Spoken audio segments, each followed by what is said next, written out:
handout to, if you haven't already, download the app. And please log into a shared account that we have. The username is KSU_student, the password is KSU. You can also check the app is working correctly by viewing this handout with the app camera, and it should reveal something of content. Okay, so yeah, let's start. I can follow the showcase without. It's not a requirement. Oh, another thing too, I was just testing the AR, and it seems that it's dangerous technology. It's best if you sit up the front here for the best reception for here. So it might be a good opportunity now to move closer to the screen. I just tested it before, and down the back of the room it was kind of hard to get it to work. You might need to move. I can move backwards though. Okay.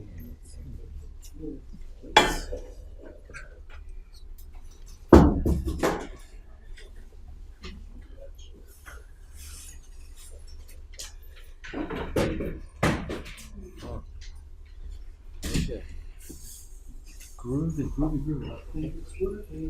Here we are.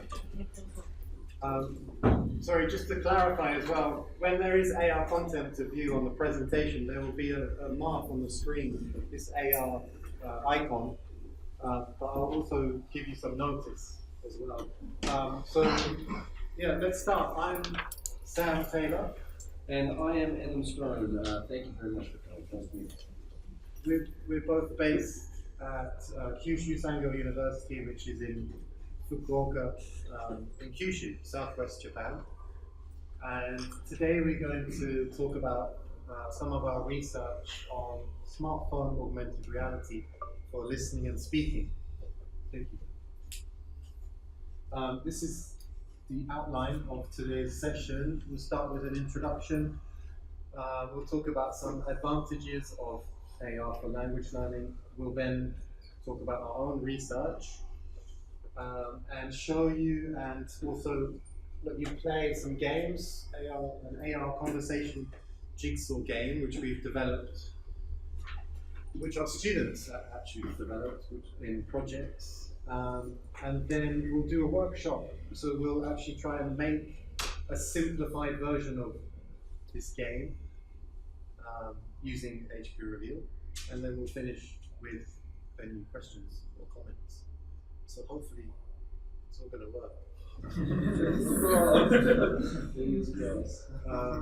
So we'll just start with a simple definition of augmented reality, which I'm just going to call AR from now. So what is AR? It's the real-time integration of digital information on a user's environment. This is different from a virtual reality, which is completely artificial. So AR is overlaying something onto a real environment, so it's somewhere between the real and the virtual. Recently, AR technology has really exploded, right? It's very become widely used, widely adopted. So you could say we're in this period of mass dissemination. Last year we saw the release of before that. Also, you can now create learning activities using AR on your smartphone, right? You can create it on a smartphone and experience it on a smartphone without having to code anything. And this is partly due to the release last year of the Apple and the Google AR SDKs, and these have enabled AR tech on over 500 million devices. So it's very widespread. It's become adopted. Here's a quote to kind of emphasize that fact. This is a prediction from last year by Deloitte. over 1 billion smartphone users will create AR content at least once in 2018. With 300 million being monthly creators and tens of millions making and sharing content weekly. So it's your opportunity to join that billion. everyone's learning. Despite this kind of wide dissemination, according to the literature, the usefulness of AR remains unclear for education, and specifically for language learning, it's still under research. So what is the value of AR for language learning? Or, as the Department of Education state, what does it make possible that could not be done before? To get a hint, to get an idea of the potential of AR, we can check a book called The Master Key. This is written by Frank Baum. He's the author of The Wizard of Oz, I think. This is written in 1901, and he conceives as AR as this. This also is the first slide with our AR content.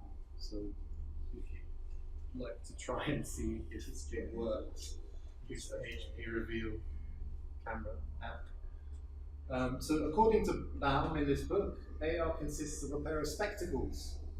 And while you wear them, everyone you meet will be marked on the forehead with a letter indicating his or her character. So the good will bear a letter G, the evil the letter E, the wise will be marked with a W, and the foolish with an F. The kind will show up with a K, and the cruel with a C. I'm not going to read the whole thing. But so, in this conception of AR, the AR is encoding space. It's with multiple layers of information, right? And also it's revealing some kind of hidden truth. In terms of can you see the is it working? Like a bit shrinking. Yeah. Yeah, it might take time as well. It takes some time to load.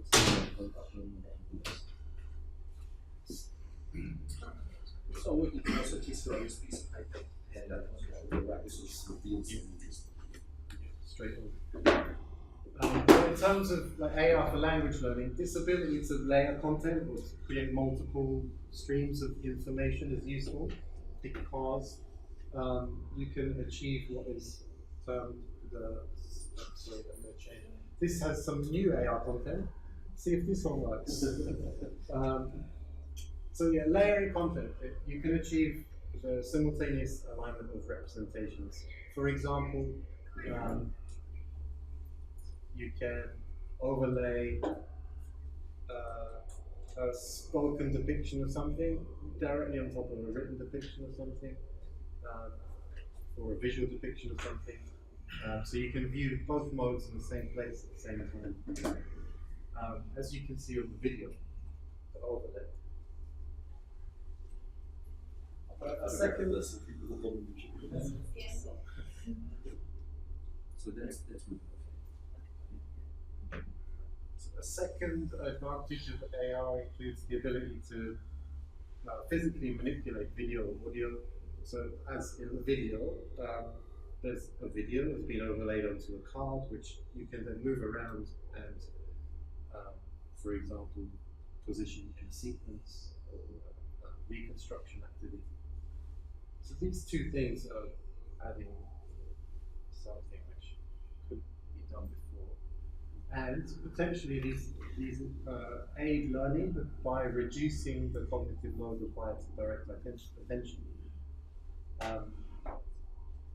And they demonstrate a relative advantage over conventional means of representation. All right, so next we're going to talk about our own research.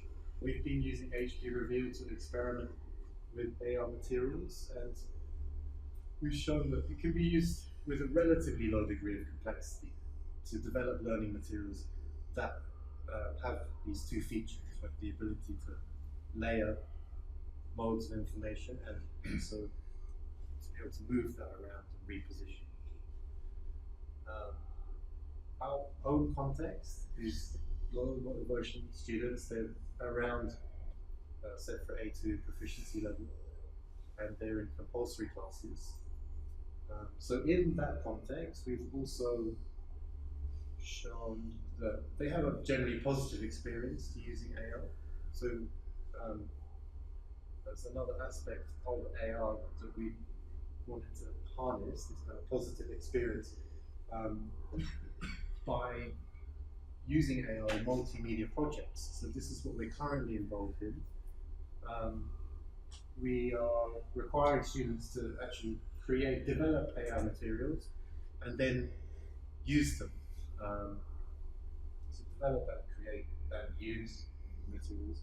So the idea behind this is to encourage student engagement and also subjective learning. And the projects are very easy to make task-based, right? So we can focus on like meaning-based production and focus on form. And sorry, before that, also there's a clear outcome for the students because anything we create, we exchange with each other's classes. So students are producing materials for other people to use, and they're also able to evaluate other people's materials. So right now we are concerned with measuring two things: how students view the use of AR in their learning activities, and also what kind of learning do they experience while they're developing AR. We are not at the data collection stage of this project yet. We're right in the middle of it. We've actually just finished completing the games, which we'll hand out shortly. Student-created AR materials can be an example. Yeah, we've got them here. Oh, I've got them here. So Okay. that's actually what I'm going to do. Okay. Yeah. So yeah, before we actually talk about the game, the ultimate goal of our research is to develop an original AR smartphone app. We are using already the Unity and Vivorium platforms, and we have two goals for this app. One is to create AR materials for language learning, specifically English language learning, and the second goal is to create materials that are more suitable for, I guess, marketing the university, a multilingual campus survival guide. So we also think it's important to involve the students in developing the app itself. So we will be employing programmers and videographers, also ideally student performers to perform the content. And the goal is to create an AR resource which is widely used in classes and also by students individually out of the class for English language education. Alright, so now we're going to talk about the student-generated materials, AR materials, and today it's an AR jigsaw game. It's a conversation jigsaw, so we have a visual demonstration for you. It's a sorry, there's some AR. Actually, the AR is not will appear shortly. But so it's a card game. For example, there are 9 cards, and each card has this is the AR has a video overlay, video or audio. The students were able to choose videos of part of a conversation overlaid onto a card. So as students play the game, they view each card. We have one more example. Here's a second example.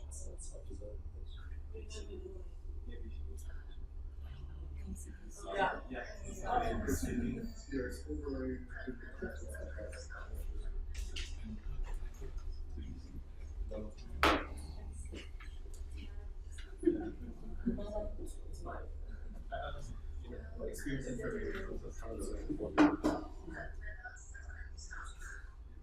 So this demonstration is actually a student-produced game. These are the cards they made. These are the video overlays they made. And so the goal of the game is to listen to each card and then configure the cards in the correct sequential order, which this shape will then reveal the full conversation, which you can access now if you look at this shape. At the end of the complete version, we included like a hidden key, for example, something. Yeah, a little. Yeah. Just to make sure they see the video right. Yeah, this would encourage students to actually watch the whole video to the end, so they have to find the hidden key.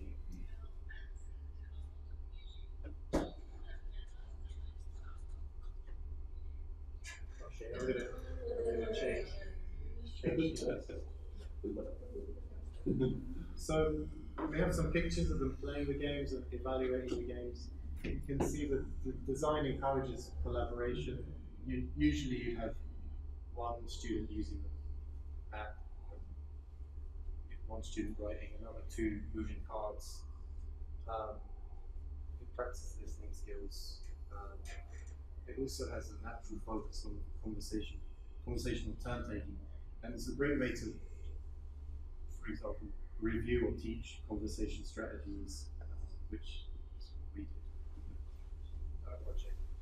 And you can use it to scaffolding speaking practice. For example, the cards can be used as prompts to recreating the conversations.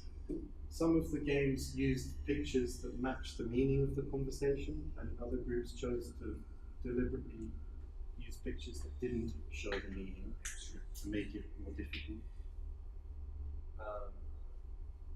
So the AR tech, as previously mentioned, allows you to move the video and the audio around, and it directs attention to the content. They're not passively listening, they're actively listening to the conversation. This hopefully improves performance and memory retention. So this is the game, but the best way for you to understand it is to play it. So we have some examples of the student-created games.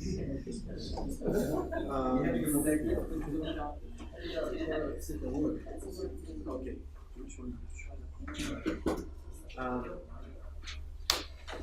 There you go.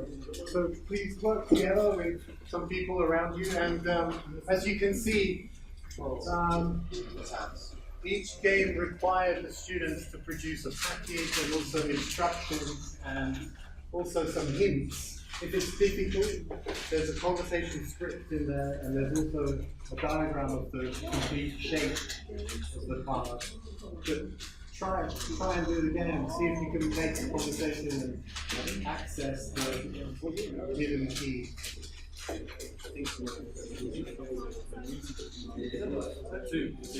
You don't need to smart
How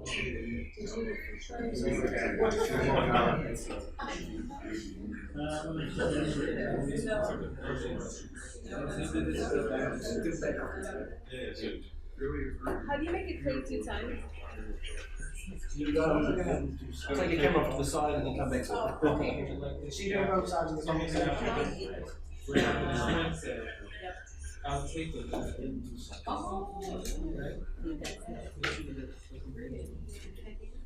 Ladies and gentlemen, we don't have a lot of time, so you don't need to finish the games, but I am going to set the timer for 7 minutes, okay?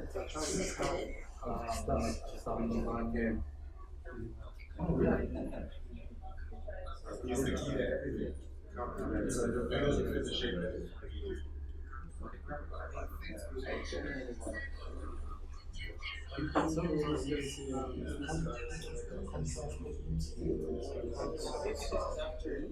This is his recommendation.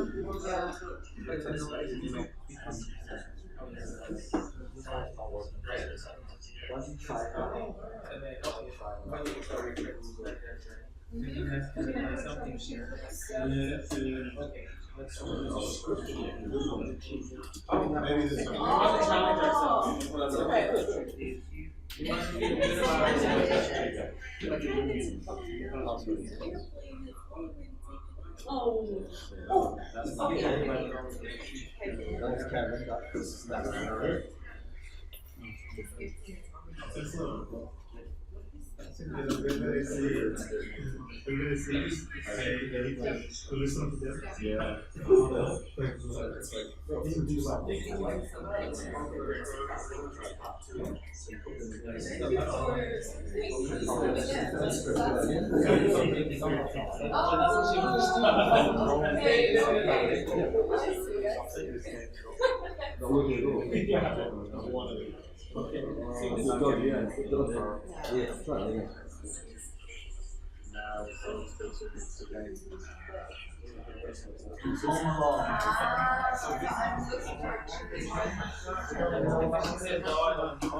This one's only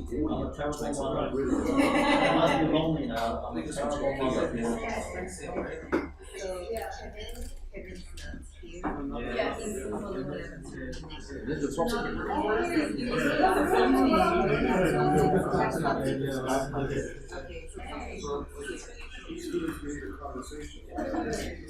Thank you.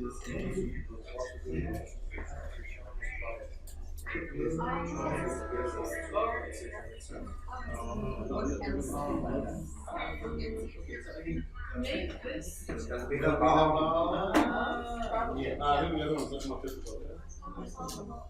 Oh, ours was the Yeah, so this this is was a there's like the blue level. And then there's this revealer thing. Yeah, yeah. So,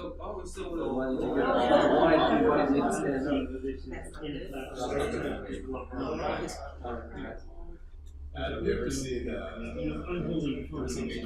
description?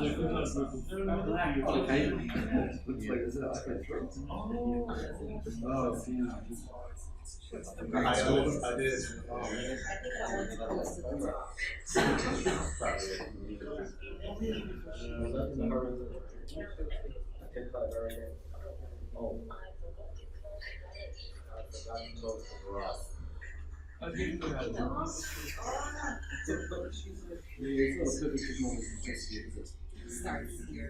So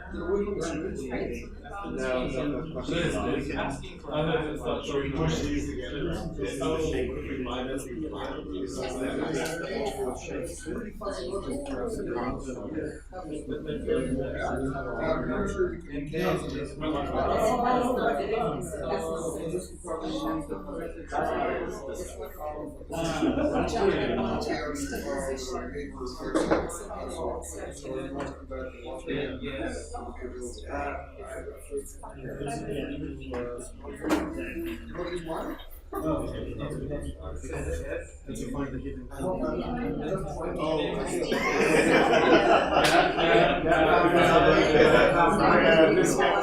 It's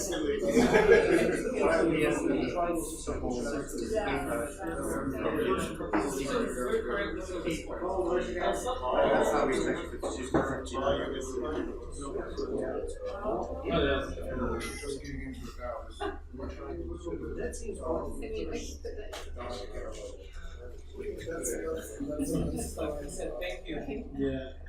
He said thank you. And he said, could you get grabbing? So I just, it would be the order. We can try to bring it.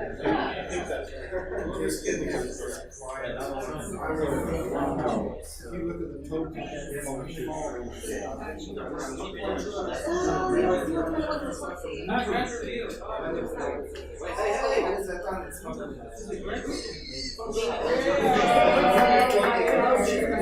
We're the winner, you need a prize.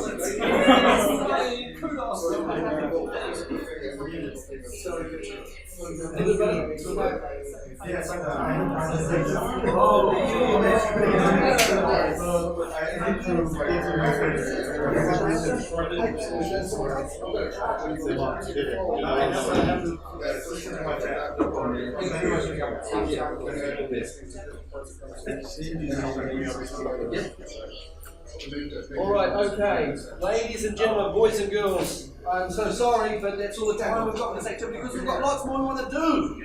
So please, if you wouldn't mind packing up the games, and we'll come and collect those in a second, because we're going to move on to the next exciting part of this workshop.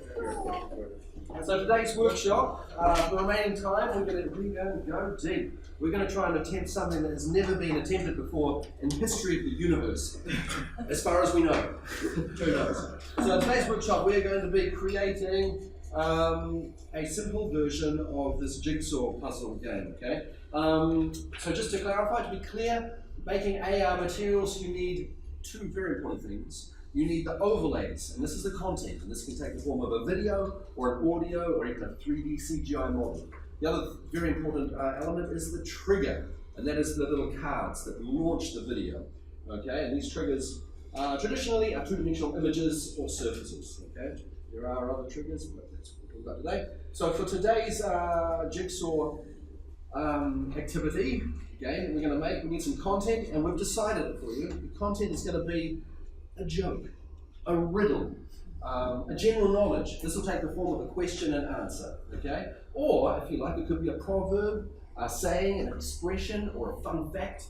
You're going to have to chop it in half, part A and part B, okay? And today we're going to make 3 overlays. Overlay number 1, part A, will be the first half of the proverb or the question of the joke. Part B will be the answer of the joke or the second half of the proverb. And the third overlay will be part A plus part B. Okay? Cool. So, the content creation, what's this about? We're going to record these 3 overlays with our smartphone video cameras. We're not using HP Reveal to record the videos, to be clear. Part A will be by one person, performed by one person. Selfie mode, perhaps a friend could video it for you. Part B will be the other person. We're going to be working in pairs. And the complete version will be both people together. Wait a check what's wrong. A plus B. So you're going to make 3 videos, okay, with your smartphones. Now we've got 12 cards. That's 6 pairs. 6 times 2. You got it? So I'm going to want 12 volunteers. I'm going to need 12 people in this room. Yeah? Or just? All right, well, that'll be perfect. Okay, so like some volunteers, we're going to hand out cards for you. Hold on to that card. Okay, that's not your trigger just yet. Don't worry about that. That's your ticket into playing this game. So, yeah, Sam will pass those around. Yeah, of course we can't, so well, I guess nearly everyone will have to volunteer. But, okay. Thank you, David. Thank you. Oh, thank you, Bobby. Appreciate it. We will have a little token of appreciation for the volunteers later. So we do appreciate your cooperation. We're anticipating a few technological difficulties, so please bear with us. We appreciate your cooperation and your creativity too. So let's see. We're going to be back 3 videos, part A, part B, and the complete version. So go for it, guys. You've got 7 minutes to decide on your joke. Come on, man, don't be shy. Please go for it. 7 minutes to decide your joke and perform it and record it now. Countdown, take my gun. Thank you, Neil. Appreciate it.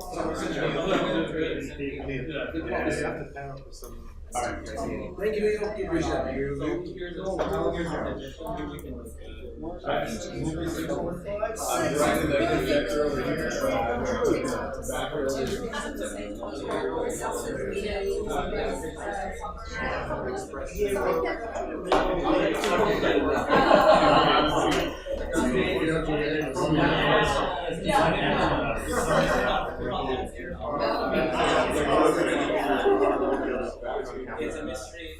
That's a big again. And the second one.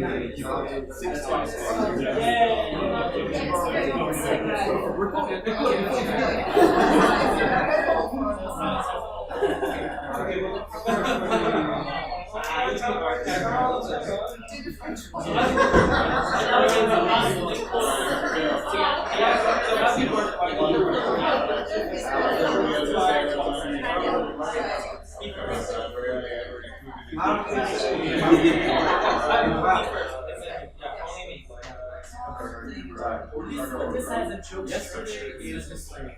Tomorrow is a mystery. So you know, today is a gift. And that's a good thing. It's nice and low. You got it? We do A, B,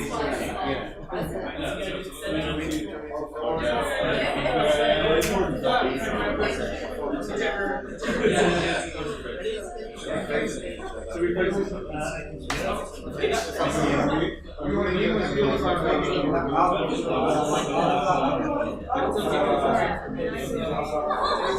Okay, you ready? Actually, let's just say it loud. Yeah, the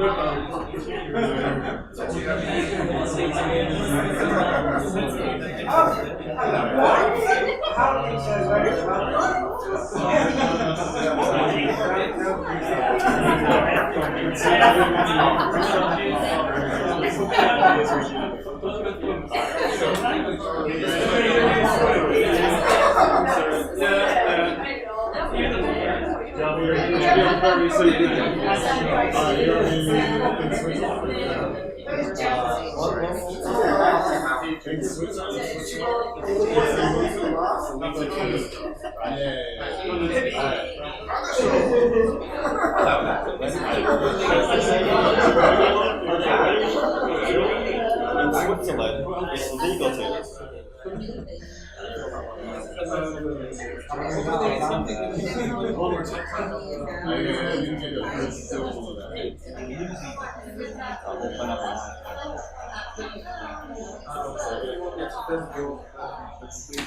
Okay, next In Switzerland, it's illegal to.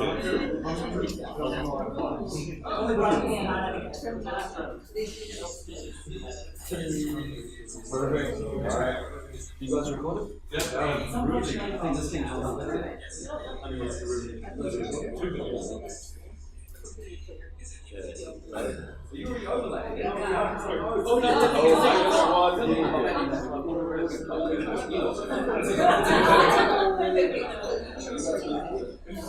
excellent. All right. Now we're gonna do one version. Yeah.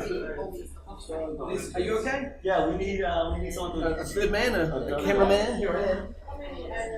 So we'll do we do it in unison, the whole thing, or One shot. Ready? 3, 2, 1, action. In Switzerland, it's illegal to own just one guinea pig.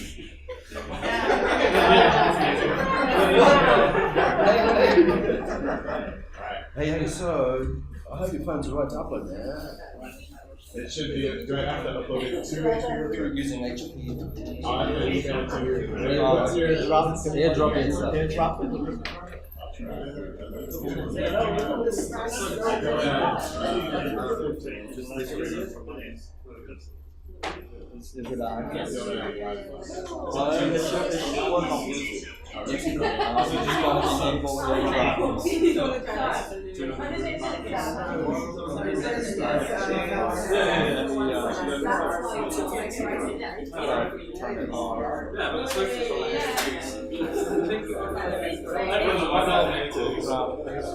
Receiving content.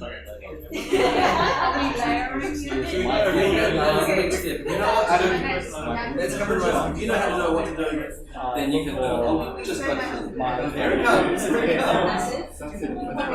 Okay, ladies and gentlemen, boys and girls, if I can have your attention, it seems to me that we've all got 3 videos ready for our overlays. So look at that, we've got 1:40 spare. You guys are champions. So the next slide, I'm going to be talking about, the triggers. Now the triggers need to be, like I mentioned, they need to be unique, they need to be detailed, and they need to be high contrast. They can't be boring, okay? And for today's game, we need unique shapes and sizes. So we've already pre-selected the triggers, which you may have realized is what you've got there on your table. So we're going to be attaching our overlays to this. And the way we overlay it, pretty easy. One card will have one overlay. The other card will have part B. Okay, so we're going to arrange them like this. Part A on the left, part B on the right, and the third overlay will be the 2 together. We can do this, can't we? Alright? So attach the white cards. So if you don't know how to use HP Reveal, I've got a quick explanation. In the main screen, you'll find at the top right hand corner there's a plus. You hit the plus, then you'll find a screen like this. It's got a little viewfinder. At the top is a quality meter. Red is bad, green is good, make it green. You can adjust the boundaries of the box by the little corners, the little handles, and when it's all good, press the blue button on the bottom. Choose your video content from your photo album, and then when it's uploaded, you can adjust the position, the location, and the position and the size. Hit the next, there's some administration details. For name, you can just mash the keyboard, it's not important. Just done, submit. Now this is going to be the test. If we can all upload at the same time. This is what's never done before, so see how that's going to work. Hope the service can handle it. You've got 7 minutes. Go! So we just made Use that HP Reveal. If you fast, we use 2 files. Yeah, that's it. I can't remember now. I will wait for the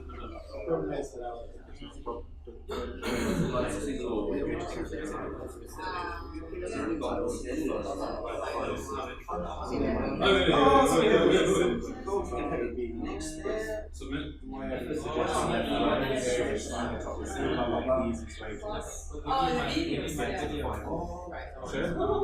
Done?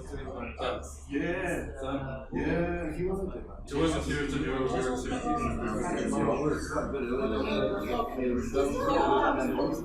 is our first picture in this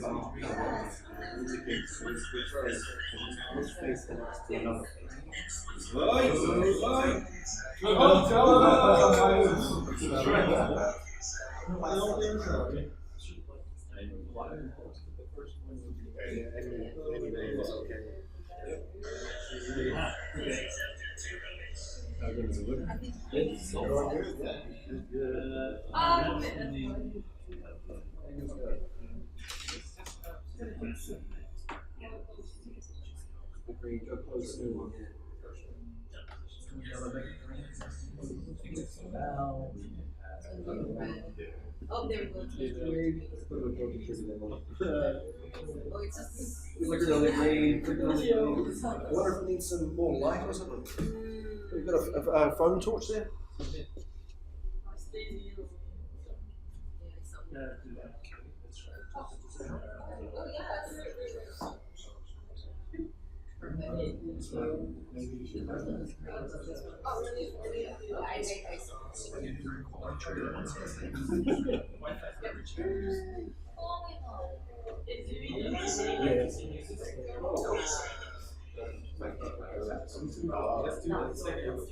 I'll teach you how to search. Yes.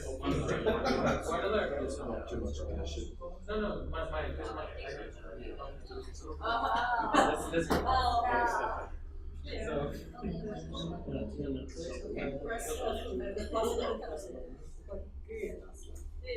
Now we have to put the two together. Yeah. So take a photo. And then you choose the overlay. This is an animal. So, press device. And then close. And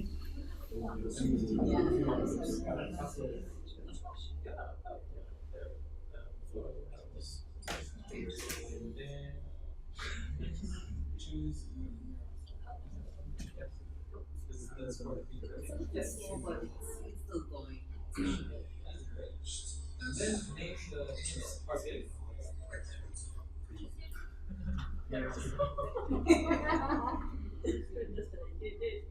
Yep, we got it. I only.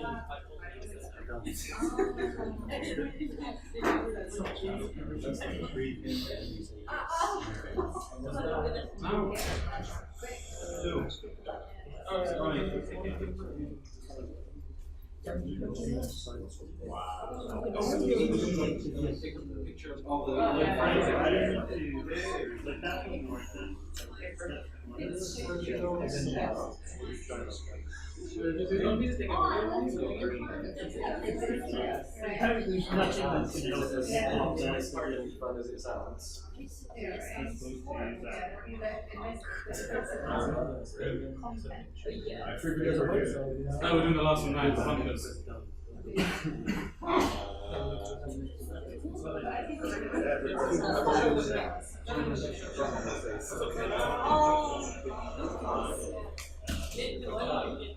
You can test it.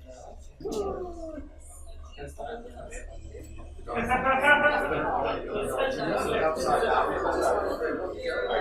we can do is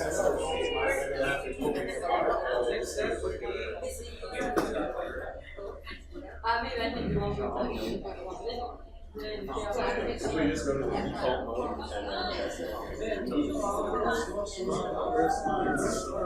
we should start from the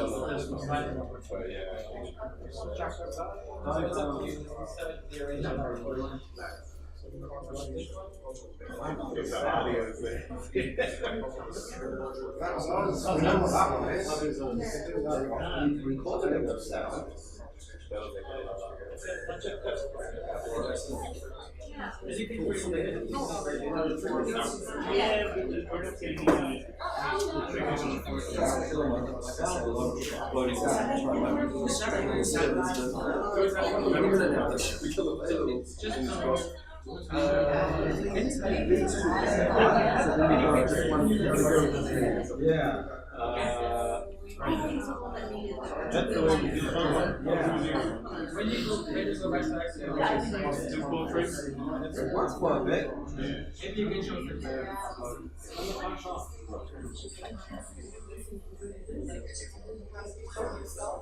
what happens when you use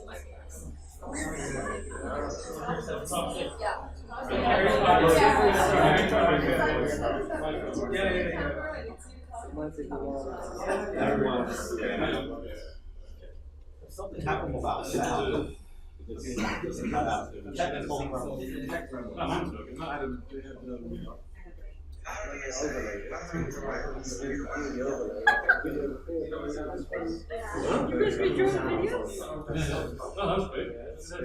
And of course the meta mode and the volume. Yeah, I maxed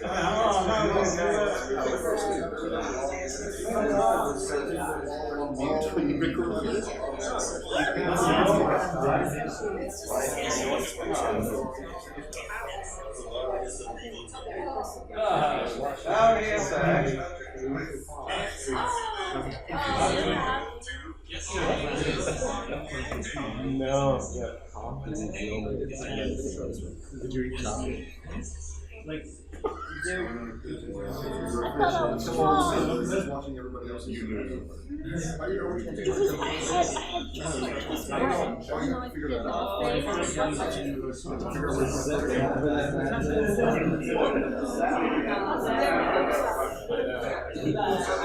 Shockingly slick.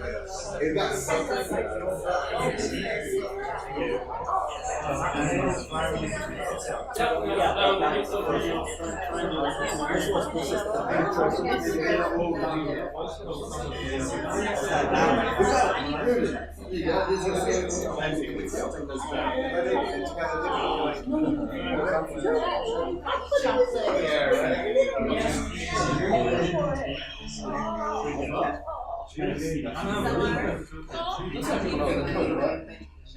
Just give me one and then it's Just give her all of it.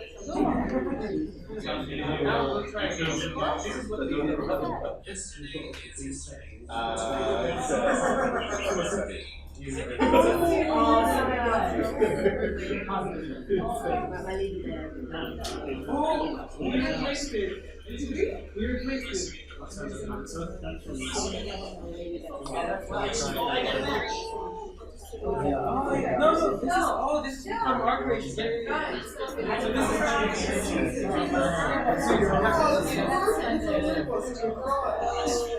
now we can try it out here. We can test it out with other people. Crowdsource AI, but this is the fastest game ever made. Like the whole room. Now we figure out which images go together based on So how to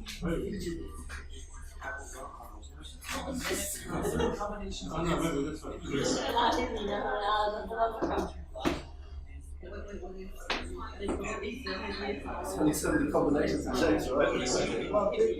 You're gonna choose.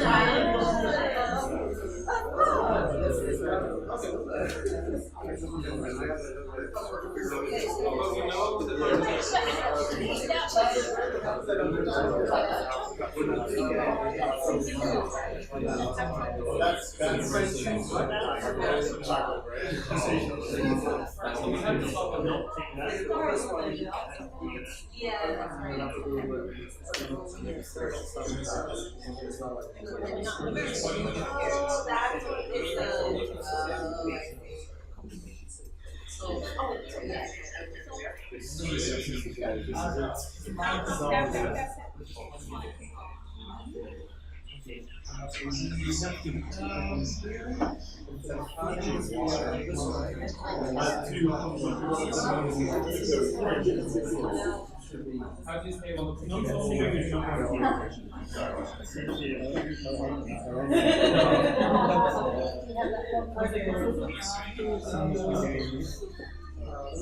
I can show you a few examples of what they do. That's what that was. Maybe this is the simplest we can understand it.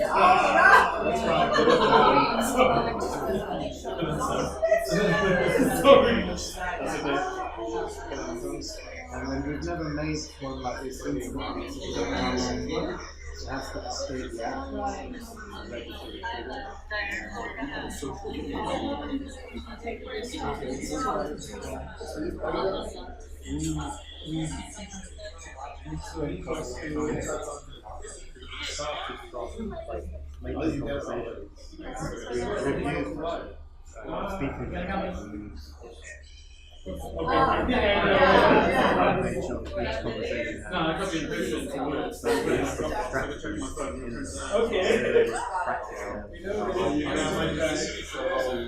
From start to end, for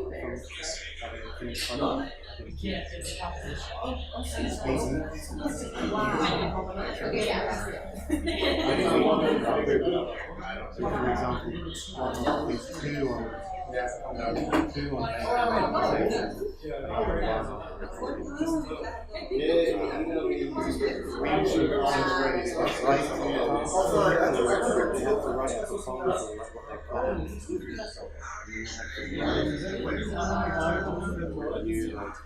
it's just recently made.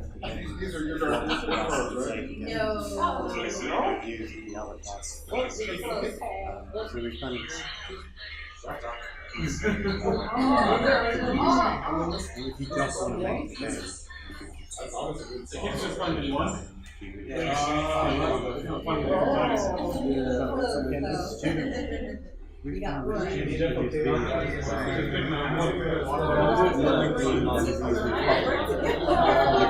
audio quality. It's not good enough, so then you have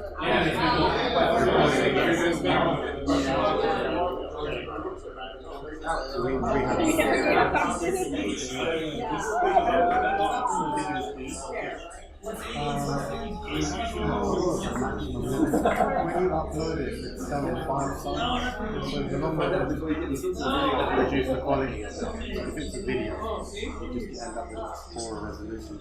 A lot of my students chose audio files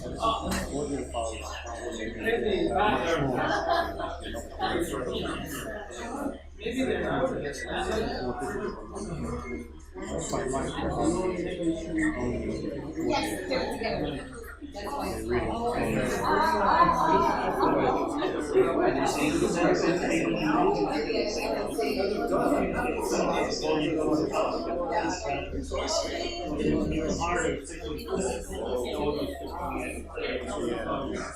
we have to record in class time. We ask them to leave the classroom, find a quiet corner and record it. We also recommend if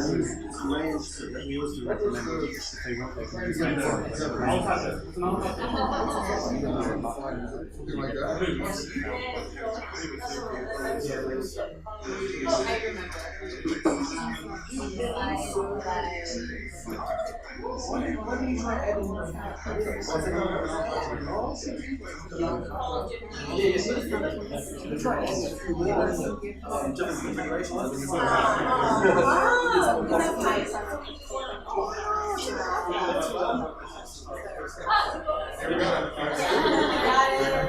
they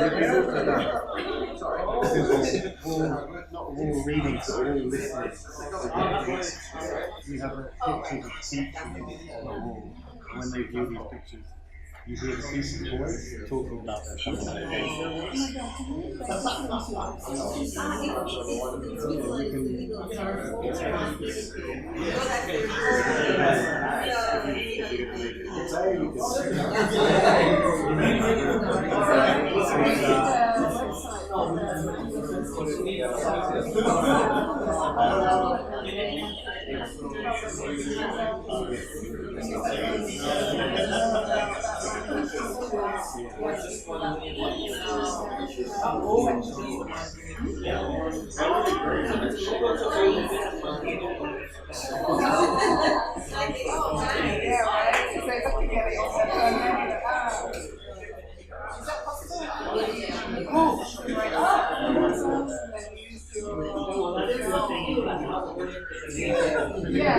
Yeah, this is what I remember.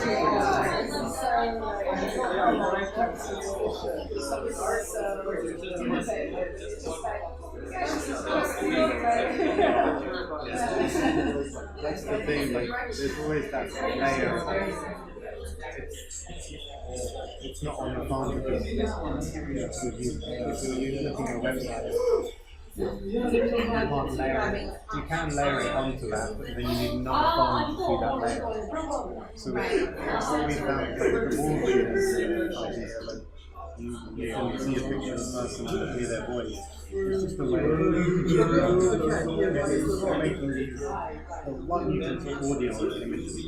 It makes those images portable, so that you can put them in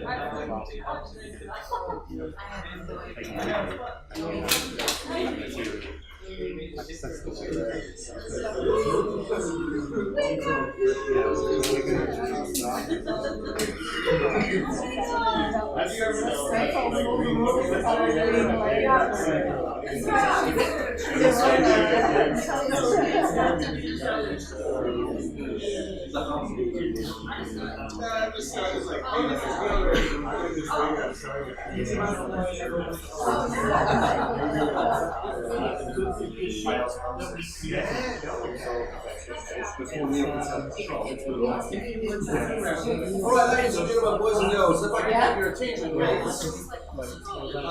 So we're wrapping up a bit. Thank you very much for this. I think this is an unprecedented success in my opinion. I think unbelievable. We made an AR game in like a jiffy. You're all cooperating together, so that was great. One thing I noticed, it was a big problem was the configuration, how the two cards join together. Like I suggested to Lisa, you could add a whole bunch more triggers to the same two cards, the different configurations. Or in the games that we played before, the students' games, they were literally, a jigsaw, like a male or female, or like a little line, triangle to triangle, different ways to line them up like that. So I hope this is giving you some ideas on how to use it. Press the next slide. Conclusion time, and we'll have a bit of Q&A. Well, I hope today that we have showed you with AR technology, what AR technology can make possible that could not be done before. And I hope that we've shown you some of the advantages that AR technology has over traditional means for language learning. And of course, how these materials can be created relatively simply with off-the-shelf, previews, existing apps. As a token of our appreciation, take one of these games home with you. We've got a whole bunch up here.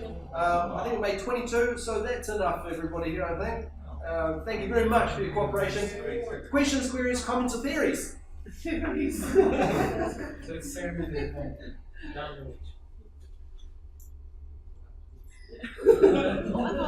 All right. Don't. Well, I think we've got I have a a question. Outside the classroom, in your context of your university, how are you using AR? In my personal daily life. Yeah, in your university context, outside the classroom. Outside of the classroom, that's interesting. One of our first little adventures with AR was a treasure hunt, which sort of led to the idea of campus programs. It seems to be a popular idea, actually. Outside the classroom, that's where we're going with that, a treasure hunt, like a survival guide. We've tried some other activities still in the classroom, like a wall reading. The kids would, get the AR and ask some questions. Yeah, but that's another way to think about how AR can be used, right? How can you use it outside the classroom? How can you make it available for students to use on their own, like individual stuff? These are all things we're interested in. We don't. I mean, if you have any ideas yourself. And one more question. So right now, English language textbooks and anything like that, are they usually integrating AR as textbooks? More and more books are. Yeah. I think the most recent Cambridge catalogue has AR. Has an icon on the page with AR. But I don't think that AR is. I'm not sure what kind of AR it is. I think it's a website. I think it links to a video about a book. It's not necessarily layering similar information in different modes. It's just providing additional information. Right. But yeah, it's being used more and more in textbooks, catalogs. How do you choose HP Reveal versus other AR apps to work with? It's free to use. It's not, as you could probably found out from the game, it's not 100% reliable. And the more we use it, the more you find tools. And you find ways that you change your machine is different. We've always, Adam's already been experimenting with making AR in Euphoria and Unity, and you can create much more stable overlays. You can have multiple overlays in the same screen, so in 3D things too. So if you did the same jigsaw puzzle, you could just pan out and see all of the videos playing at once. So that's, and you can loop them too. You might have noticed that HP Reveal just plays it once. You can have to shake the camera and come back. HP Reveal is just the best one, the first one we found. There doesn't seem to be anything else out there off the shelf that we've come across. So HP Reveal used to be Erasmus, from what I know. And I know that when I worked with Erasmus, in order to scan a trigger, I have to follow the person that created that, right? Is it still the same with That's still the HP same. Reveal? We found trial and error, that was a big hurdle. Like, log into this, it's not too complicated. Make an account and make a password. So today what we did is we prepared this shared account so everyone was in, and that's just one less thing to do, So with that in mind, we decided now, just push the button, ready to go. Yeah, that's a problem with students because if you have a class full of students in that account, in one account, all it takes is for one student to press unfollow, and all the AR is rendered unusable. So you just have to be logged into yourself, the account yourself, and check. Oh, someone's unfollowed it, follow, and then it will work. We've had that. So if your class needs also share it. Yes, this exactly. Yeah. It just speeds it up. I mean, Sure. they forget their usernames, they forget their passwords, so everyone uses. Earlier on in your presentation, you quoted the Ministry of Education in the US saying, "What does this add to what we could do without AR?" So that's the $1,000,000 question. Yeah. So what does it add? Language education is. Well, that's what we're trying to. That's the goal of our research. So I think we suggested that you can do two things that couldn't be done before, which is it's not so much. First one is not really represented in this game very well, but aligning the same information but in different modes. So That's a picture of a dog with a video of a dog popping out into the word dog or dog in a different language. Video, multimedia. If you didn't have AR, you'd have to put in your VHS tape or look it up in a dictionary, but it reduces that cognitive load when it's just all there in one screen thing. You don't have to pull out your dictionary and look up the words. Is reducing the cognitive load of the students a good idea? Well, I think the idea is that they have more left over to actually concentrate on the volume theory of brain. Limited supply of cognitive. But that's very difficult to measure. Right? For example, if you're going to focus on that in research, I think to measure any potential improvement in retention or performance is very difficult to measure. So we've become more interested in actually the student experience of using AR, and rather than measuring any gains or any effects. And so how can we use AR to change their experience of learning? Which is kind of it's not a direct benefit of the AR technology, but it's a benefit of how you use that technology in the classroom. But that's a hard sell in an educational institution where administration are about game. Yeah. Well, if you can show that the student's experience of, for example, their English education is being changed, is being transformed. But I know they're saying maybe you then have to show that transformation in some kind of game, like performance game. The challenge with that is then designing a means of measuring that, which is, I think that's similar to a lot of other technologies for language learning. So how do you show a game? How do you measure a game with any particular technology that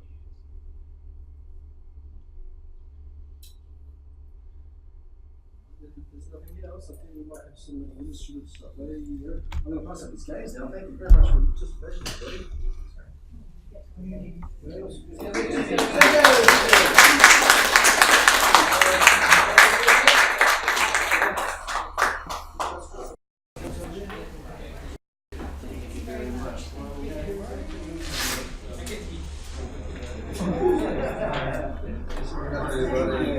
Make sure that it's You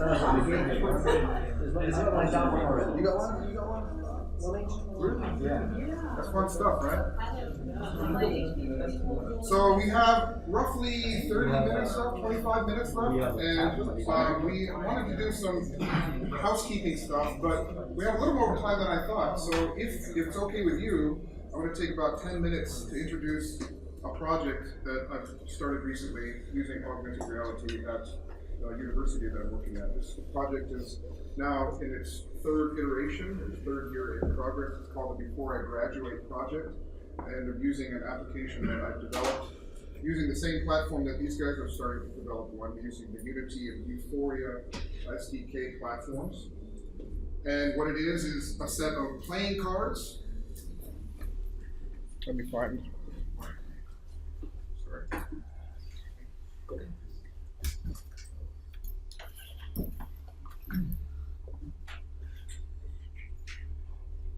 So this is a jumbo set of playing cards. You can play poker with them or Trump or whatever. Show us a trade. Pick a card. So right here's the Jack of Spades, and these are specifically designed to be both recognized and being able to tell these cards apart from each other for computer vision applications. Right? They have different designs on them, different illustrations, and what have you. And so what this app does is simply allow students to connect any digital contents to a set of playing cards. And we'll be using them in a whole bunch of different contexts, mostly in tourism-based studies, using them for multilingual guides and museums, art galleries, things like that. So this project was meant to also kind of harness some data from the students. AR is great for harnessing information and data almost to a point where it's unethical, the data that you can collect using this technology. And so we wanted to kind of make a community art space, a place where the students can share the hopes and dreams for the future. It's inspired by Candy Chang, so I'm really involved with TED. I help organize TEDx Kyoto. She has a talk and a project called Before I Die, where she takes unused spaces like this unused house in New Orleans and puts a stencil on them with chalkboard, Before I Die, I want to 10, 10, 10. And now they're all over the world.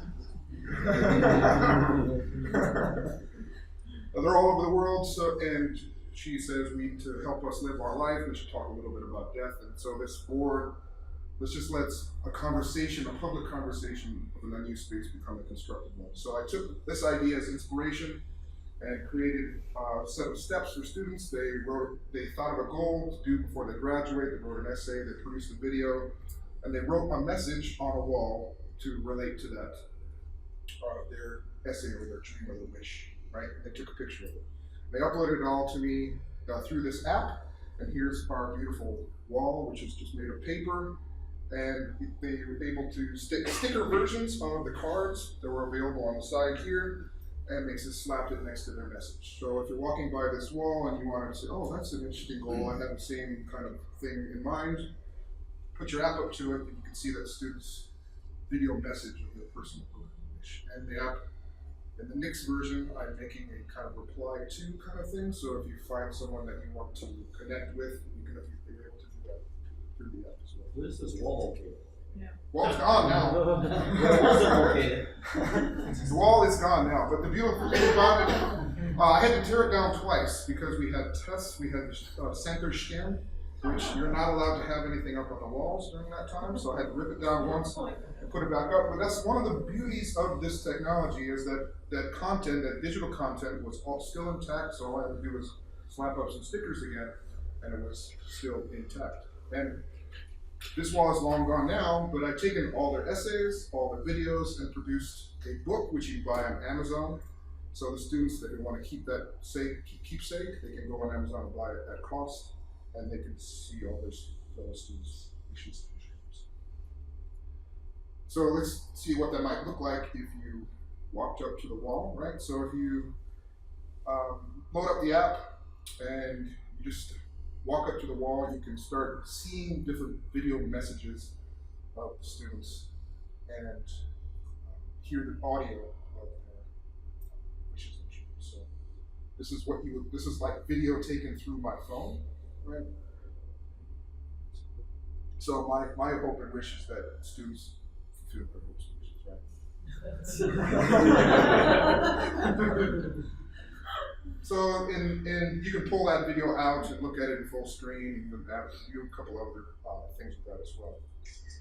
One plus thing that learning about this is the kind of semi-privacy aspect to this technology, right? So now we've locked this video in an app and to a physical item. So you have to have the app, you have to have a physical trigger, and in some cases you can lock it into a GPS location, right? So the phone knows where you are. So Now you have a place that's semi-transparent and semi-private where students can input information and share it. The project is called Orientation for AR. And this is the book form that was published a while back. Looking through the phone again, and there's a page where they wrote their essay, their message, and you can see their video message on the page as well. Did you have to get them to sign off on allowing you to use this? Consent. Consent, yeah, thank you. I did not do any of that. Okay. Not do any consent form. I just asked them to do it. You're retaining this book? No, well, it's not for profit, it's for cost. Yeah. So the students can have it, yeah. I'm not making any money off of it. But it's for them to. It's in a public space, right? It's up on Amazon, right? So anybody can own that, right? Yeah. But you need the app to actually view the video content. And you make the app. Oh, so, okay. If you want to know more, my personal website, orientation.com, has that as well. Any questions about that? It's very quick and easy to put out the project. Let's talk about our SIG, if that's possible. 15 minutes. How much time do you have? 15 minutes? Great. Neighbor SIG, we started a little over 2 years ago, is that right? And we're growing in numbers. We're starting to have some more publications available, some more opportunities for involvement. So I'd like to share some of those opportunities and some news that's happening in our SIG. Could you share some of the starting a scene? Oh. The late person. Maybe. Okay. If they come to me. So we got some announcements. We had a call for nominations. That'll be very quick because it wasn't very eventful, and we want to share with some upcoming events and here some opportunities for you to participate. We started a newsletter last year. We're trying our goal to do 4 a year, and our idea is we're going to pull different articles from each of these newsletters to make one more formal publication at the end of every academic year. So these kind of rolling newsletters you can contribute to, anyone, even non-members can. They could be about an app you used, a project that you're working on. It could be a review of some sort of activity that other people have done. It's really open and kind of informal. And at the end of the year, we're going to cherry pick some of those and make a formal publication to be printed. We also have a podcast, which Josh produces for us. Carissa actually does our newsletter too, so you can contact her directly, is that right? To submit to the... Yeah, we now we have our guidelines available on our website, so please check, my email address is there. Yes, we spent some time making some submission guidelines and some easier ways to understand how best to contribute to the newsletters. And you can find that all on our website, which is neighbor.site. And if you're inclined to, you can submit to the podcast as well if you have some audio content or you just like to talk and hear your own voice. And send those off to either me or Josh, or you can submit that through the website as well. And those will come out 4 times every year, and our next ones do come out sometime in December. And we have music behind our podcast. Hey. There he is. James graciously allowed us to use his electronic music for our podcast. Yeah. Thanks. Thanks so much for that. Okay. It's not only much from We made a call for nominations for officers, but it was really uneventful because everybody just kind of nominated each other for the position. How many members do you have right now, by the way? Is that Membership chair? Okay, membership report. Okay, actually, yeah, it's important to mention. We have 41 members right now, so we've grown a lot. But, 10 members are overdue. They're delinquent. So we could have a precipitous dropout very quickly. So if you're delinquent, please join. So yeah, I think we're starting to get to maybe a point where we're going to have some attrition, some coming in and coming out. And we had a really big boom the first year. We went up from like 10 to 30 members in the first year. Now we're starting to get some in and out kind of thing. USC? There was yes, less than 2 years, around 2 years, I think. There was another thing. There was Intercultural communication is now the newest. Okay, so we're not the baby. Sporty one is up to sustainable. We had a goal of 15. Right, that's our dream goal for this year. We're starting to reach peak. Not really. It's hard to say though. Sustainability might be an issue moving forward, but we really haven't hit that yet. Like, because up until this point, we're starting to have non-officers present. Like today, we had Samuel and Adam present for our SIG forum, but for the first year, it was pretty much just the officers doing most of the writing. Yeah, of course. So, but we're starting to grow a little bit out of that. We had 2 people suggest a new role for a website administrator. So if you are inclined, we actually talked to one person today. We have one of our newest members is here. She's choking over here.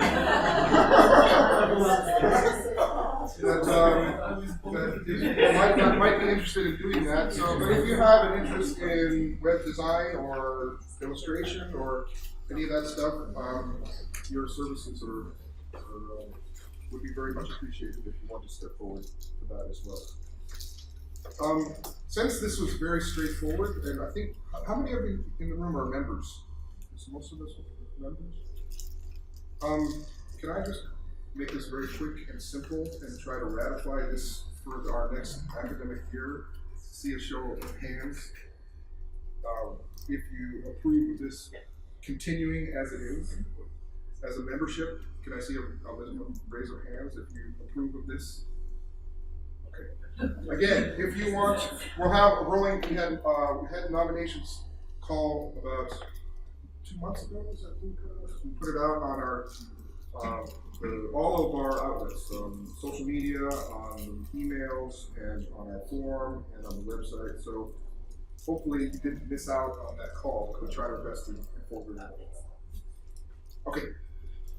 So that's going to stay as it is, it looks like, for the time being. But we welcome your participation. So if there's a new position that you want to be, like you can make up something, you can be Project Czar or I don't know, something, AR King, or if you want to be a part, just tell us what you want to do and we can try our best to get you involved. All right, we got some upcoming events we're very excited about. We're starting to branch out and make our own events as a SIG, and we have our first collaboration with the Untitled Chapter coming up early next year. And Chris, would you mind telling us a little bit about what's going on with that? Yeah, we have our first joint event with Untitled Chapter. There's 2 researchers based on their pictures. Zhang Jiaotong, Liverpool University. Go to that last part.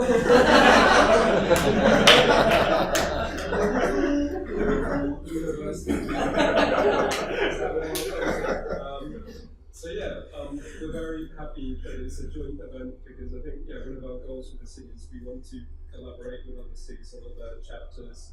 We're bringing these 2 researchers over who are based in China. They've developed a virtual reality language learning suite, some software, and they're going to show at the moment, I think they're using it to teach academic writing structure.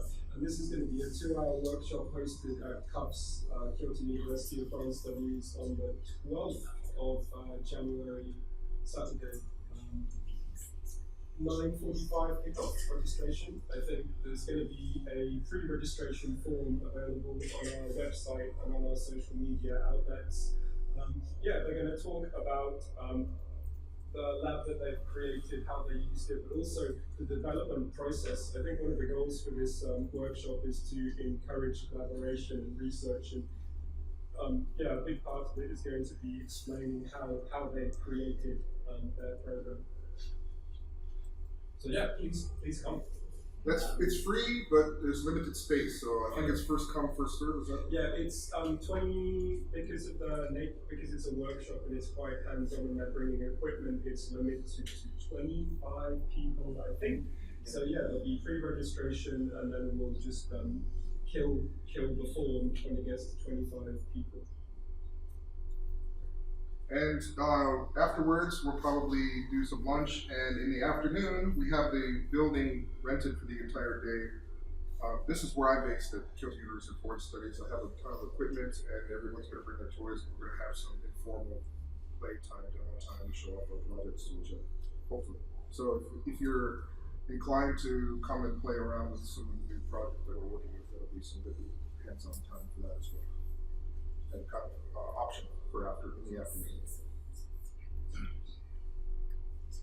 And last but not least.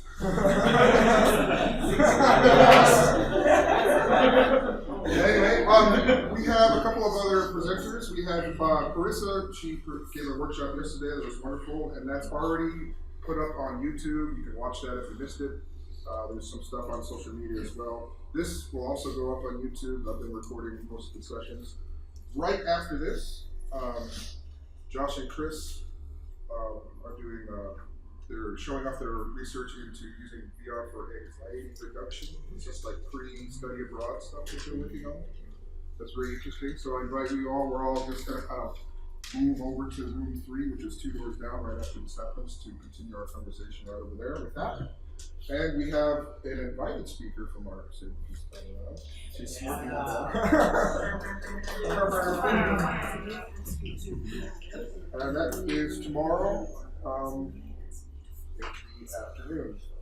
You want to tell us a little about, give us a preview? Or? Yeah, Adam and Samuel actually today introduced HP Revealed. I'll be talking about a different AR app, Looker, and also a virtual reality Google app, Google Expeditions, if you've ever heard of it. And it will be hands-on for both parts. So. And I think that's in this room. It's very yes, same room, right, at 5:45. And if you missed any of that information, you want to know more, hashtag on all social media, and our website is pretty robust, getting more and more content on it all the time. We're pretty good about putting videos from our workshops and presentations, so there's already a host of stuff there to view and see. Especially if you're a beginner, there's some people that come in are a little bit daunted by technology and want to know what this is all about. That's where you can start. Any questions about anybody going to join in? Anybody delinquent that's going to be up for this? What are the demographics? It's almost all foreign members, so we would like to get a more Japanese. Male and female. And more males and female. So we would like a more inclusive and diverse. But people that want to join are also going to join. Yeah. Can control it. We would like to see. Boys. we are, yeah. We really would like to try to have more stuff in Japanese. That's one of the things we've been talking about a lot. We just don't have the resources and the power to do so right now. So it's one thing we'd like to do. We just haven't had the resources. Up to this. Where do you see the divide between VR gaming and what you guys are doing VR, like digital tech and gaming and VR games and things like that? Do you see a strong divide between those? No, personally, I see as a big similarity. A lot of other groups that are starting to form around this technology are not calling it AR, VR, they're calling it immersive education. So immersive education is including gaming and also wargaming, which I know you're into. I think that it sounds like that would be opposite though. Immersive education doesn't really sound like gaming to me. No? But you're saying that it is. Well, so there's a group in the States that's called the Immersive Learning Network, and they have probably some of the most cutting edge demos and papers and whatnot on AR and VR. But they also do things like role playing and Dungeons and Dragons. Interesting. all this real world stuff, like, so immersive in their context is immersing into a world and imagination. And that could be a virtual reality. It could be a real world thing as well.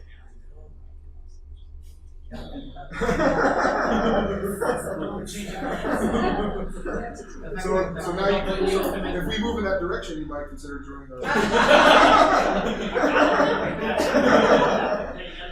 It's a weird one though, because where do you draw the line? How do you separate things?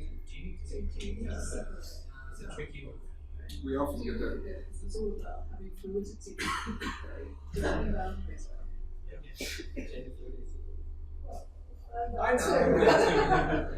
Well, we always, I don't know, I always get the question, like, why are we separate from call? That's a lot of what Yeah, that is.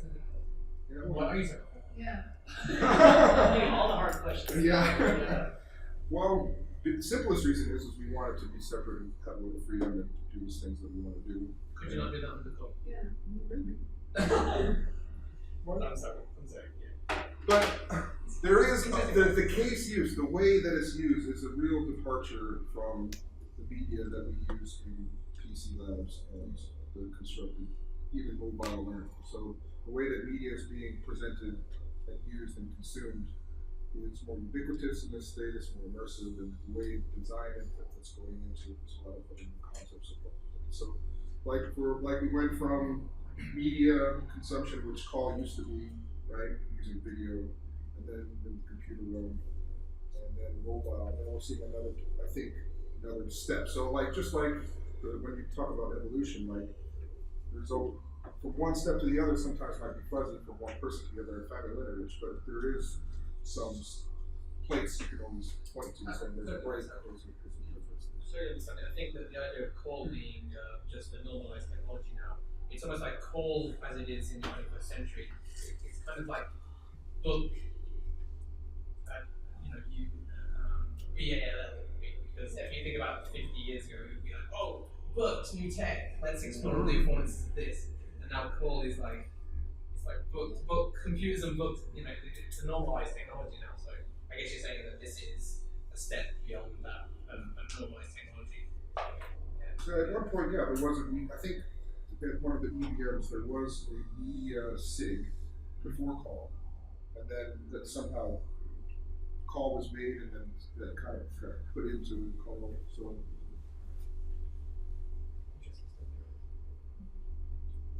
well, if that was a 5 minute just a while ago, so I think we're just about out of time, but I'd like to give Samuel and Adam one more round of applause.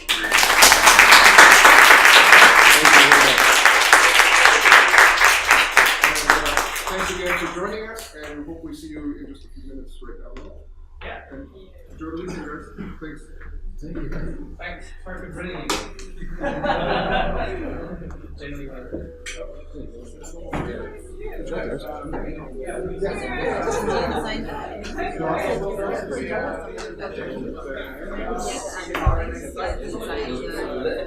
The cute little chibi drawing of himself.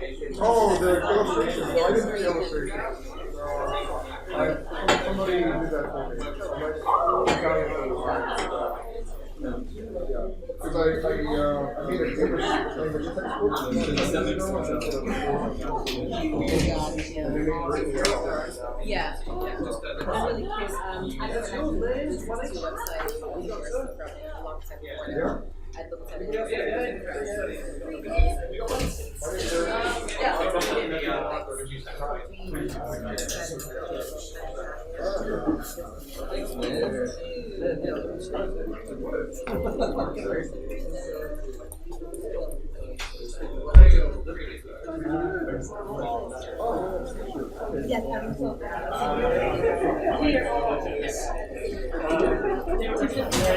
Thanks, guys.